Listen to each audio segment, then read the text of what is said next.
Hello guys! For today's video nga pala ay magre-repair tayo nitong pipe ng cooler. So yan, as you can see, yung kanyang plates or yung kanyang partition ay wala na, nabutas na. So ang diskarte natin yan mga idol ay lalagyan lang natin mga idol ng dipcon, no? Para mabilisan lang mga idol. Charot lang, joke lang mga idol. Tatastasin natin yung parte na yan na manipis na, then lalagyan natin ng bagong plates para maibalik natin sa dati. So ayan nga pala yung ating i-prepare na plates. So sinukat ko na yung parte na yan. So ayan na yung ating tatastasin. So lalagyan ko na lang yan ng marker, and then kakatingin na natin yan gamit lang yung ating grinder. So hindi ko na dinala sa workshop kasi malayo yung workshop. So mahirapan pa tayo magbitbit mga idol. So yan na lang ating diskarte dyan. Lalagyan natin ang marker, and then kakatingin natin ang grinder mga idol. So yan, as you kasi tapos na tayo mag markings. Ang sunod natin na gagawin mga idol ay kakatingin na natin yan ng grinder yung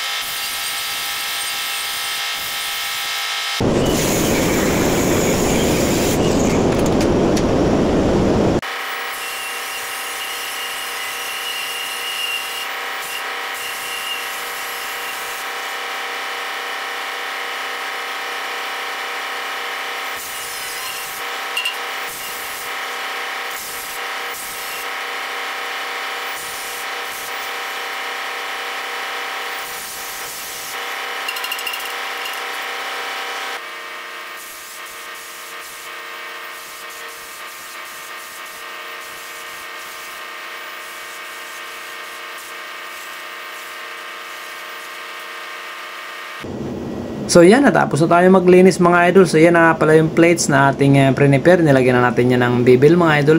And then isusukat ko lang nga pala yan. Pagkatapos kung may sukat yan mga idol, ay atin na yung i-tataking para ma-pit up na natin yan. Then pagkatapos natin yung may tacking mga idol, ay continuous na tayong mag full weld mga idol. So continue lang tayo mga idol. Enjoy your watching.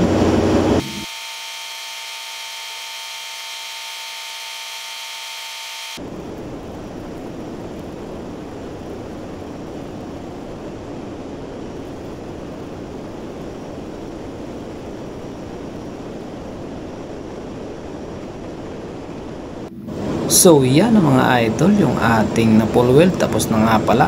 And then babalik ta rin ko na nga din pala yan para ma-full weld ko na yung isang side na yan, dahil konting kimbot na lang mga idol. Tapos na yan mga idol. So continue lang tayo mga idol. Enjoy your watching.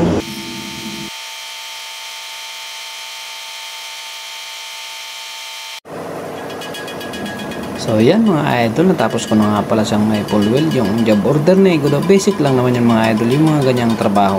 Siya nga pala, kung bago lang kayo sa aking Facebook page, ay paki-follow naman ako mga idol, CPH Vlog. Thank you for watching. Thank you for support mga idol. Thank you.